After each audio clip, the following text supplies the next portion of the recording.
What's up, guys? Welcome back to Newswave. So, turns out ARK actually worse than we originally thought. If you remember, I made a video at the end of November checking it out on release day and didn't like it that much. It looked pretty bad. Well, Digital Foundry took a look at it and we're going to go over what they found out there because it's actually worse than I thought in that video, and yeah, it's not good. Also, there's a chance, since we've seen guest characters before in Mortal Kombat, that we could see possibly Spawn, as Todd Mcfarlane actually had an AMA and talked a bit about that possibility. First, though, we're going to start with some quick news, but as always, guys, if you enjoy these videos, hit the like button. It does help out.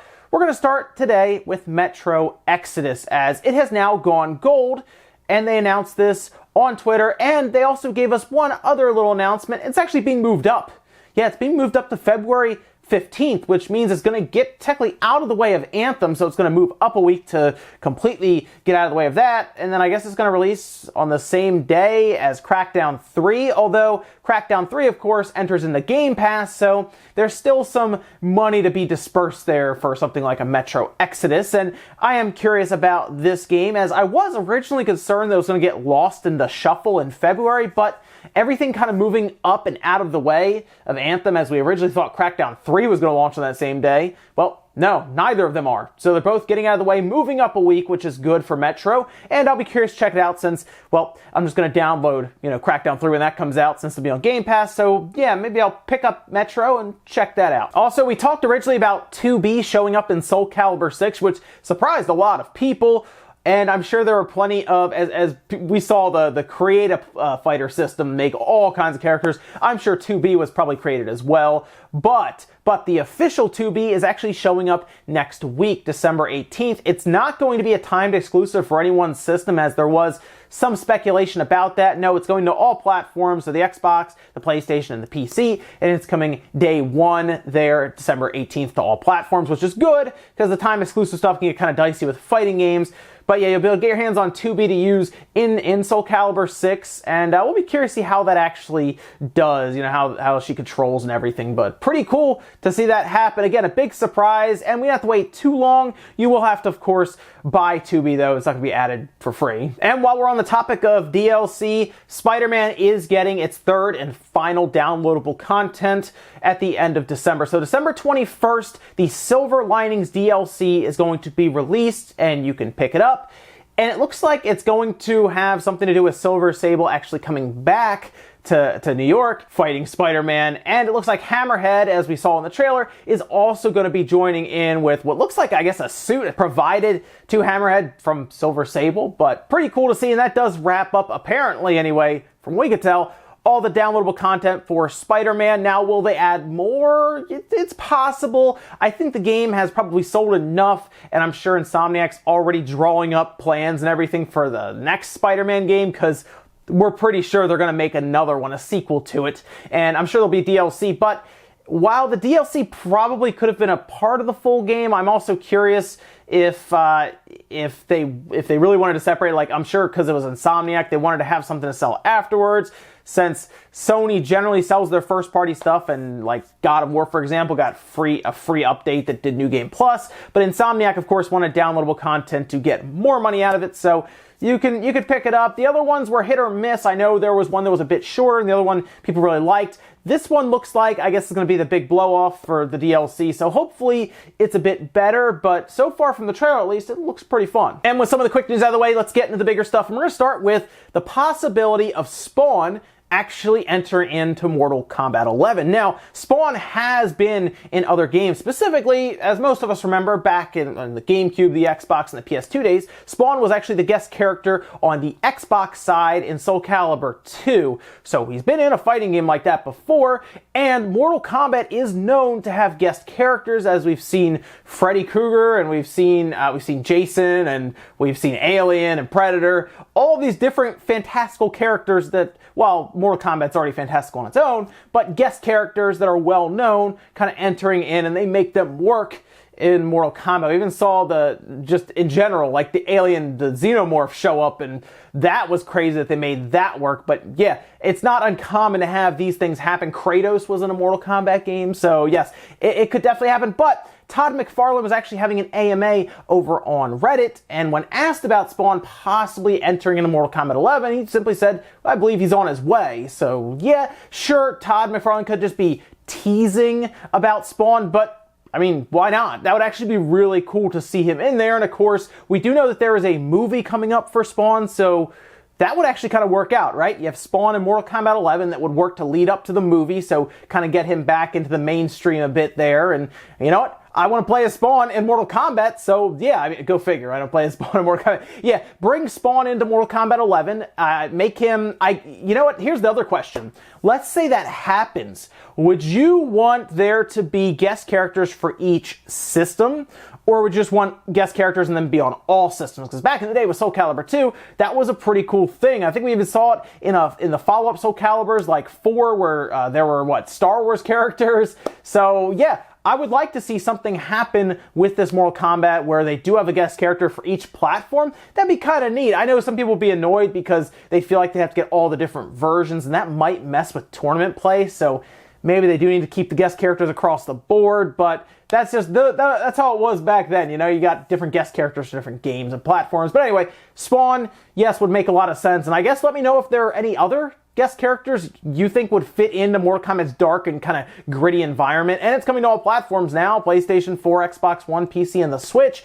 And it looks like there's also going to be a beta of some kind in March, so the follow-up, or the month before it comes out. And according to them, you will be pre-ordering from select retailers, and they will give you access, or an access code, into the beta. So yeah, it's one of those. Not really a beta as much as just a pre-order incentive, but that's kind of where we are now in gaming. You don't really have betas, you just have things to get you to pre-order, since what you play in the beta is probably just the game. Next up, let's get an ARK. So ARK on the Switch launched at the end of November. If you remember leading up to it, I couldn't believe it was actually a thing because, well, ARK doesn't run well on anything. I mean, if you have a really powerful PC or a pretty good video card and a decent processor, you can usually push a good looking image with a good frame rate. But on consoles, no, even the Xbox One X struggles. I mean, we've seen Digital Foundry's covered it, back and forth constantly about ARK and how it struggles at 30 frames per second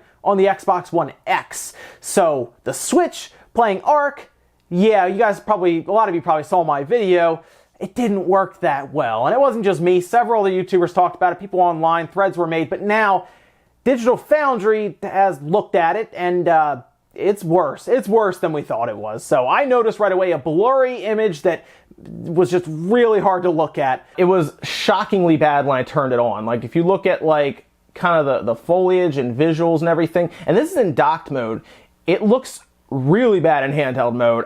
You know what? I thought about showing this off camera like I do usually, and I think pointing a camera at the Switch would actually make this game look better. I'm not kidding. So what I'm going to do is I'll put 2 screenshots up here that I took for the screenshot function that captures it directly, and that'll give you an idea as to kind of what you're looking at if you're walking around in handheld mode. The frame rate drops a bit as well. This is going to be an interesting one, I'm going to tell you that, from Digital Foundry when they get their hands on this and start checking it out. They went a bit further and they actually counted pixels in this thing, and that tells us what the resolution is, and they found resolutions going down to 360p in docked mode, and it gets worse if you actually move. Like if you start turning and looking, you get a resolution of 304 by 170, which is lower than a Nintendo 64 game. That's lower than a Super Nintendo game. Yeah, that's it's not good. And then they also did handheld mode, and that thing is like 217p most times. That's a thing. So they also explained, hey, most GameCube games or Xbox games, original Xbox games or PS2 games, have higher pixel counts than ARK on the Switch in 2018. Yeah, it was not a good port. We kind of figured it wouldn't be, right? But after this video went out, threads were being made all over the place now about not buying ARK because it's a $50 game and just removed from the eShop. But we've been talking about this for a while. Now we actually have numbers that back up what we were saying in those gameplay videos. It's not it's not good. I guess the one thing is it's like 20 frames per second, which is bad, but I guess for ARK, that's average. You know, that's about what you see on other systems, 20 to 30 frames. But it is a very bad looking game. And the concern now is that it is $50 and people are buying it, by the way. I've seen people just outright disgusted with their purchase. This is it's an expensive game. It's not cheap. I mean, think about it this way.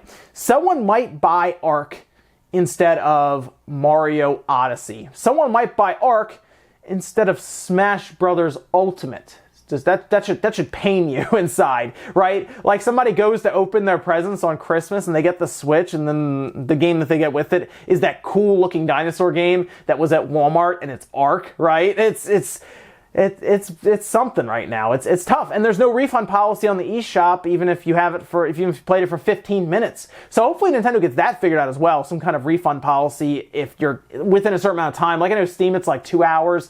If you get like an hour and you're like, wow, this game is broken or it's bad, which there's a lot of bad games on the eShop. ARK is just the big one that's $50 and looks terrible. I checked out Basketball. That game is really bad. It's not as hard to look at, believe it or not, but it's really, really bad. So I hope the eShop can get that figured out, because that is a big glaring issue right now with that shop that Nintendo has. You don't do refunds. You probably have to call them on the phone and really give them a hard time to even have them consider giving you the money back for what could be a broken or just completely ugly looking game. But let me know what you guys think. Let me know if you bought ARK and you feel burned. I'm hoping the video I did a while ago at the end of November did help some people out, but there seemed to be a lot of people opening their eyes after they saw the numbers from Digital Foundry, and sometimes that's what it takes. And finally, in the last bit of news, the embargo lifted on the NES controllers that you could get online from Nintendo if you have like the full year. You could then buy the controllers for $60. So they only wanted you to use it with the NES game. So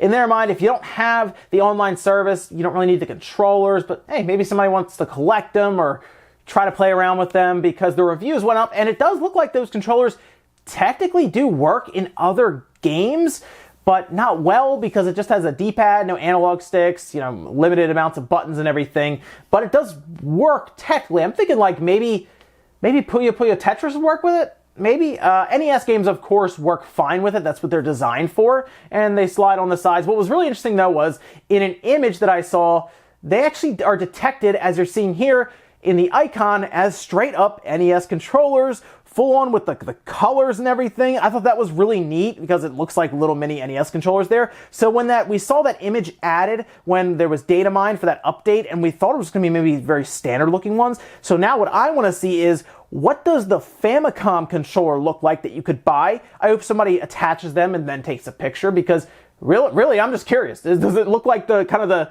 maroon and gold color and everything? It'd be kind of neat. Of course, we'll be taking a look at it here, as I think mine are set to arrive tomorrow. So when I get them in, we'll take them apart, we'll unbox them, and we'll even compare it to the NES Classic controller and see how the quality stacks up, because you could technically use that NES Classic controller if you want outside of the NES games using like the 8BitDo wireless adapter. So it's already possible, but might as well compare it tomorrow. Well, ladies and gentlemen, that's going to do it for Newswave today. If you enjoyed this video, guys, hit the like button. It does help out. If not, hit the dislike. Leave comments down below about everything we talked about today, whether it is the ARK game on Switch. Let me know what you think about that, because that's a whole thing on its own. Hopefully you don't feel burned by it if you bought it, although I don't know how you really can't if you bought it. But let me know what you think about that game for $50 on the eShop with no refund option. And then what about the NES controllers, or a guest character in Mortal Kombat 11, Spawn, or do you have another character in mind? Let me know, guys, down below. I'm very curious. Thank you so much for watching, guys. Have a great weekend. We got a lot of stuff planned over the weekend going into next week, so you might as well subscribe, keep up to date on it, and I'll see you guys then.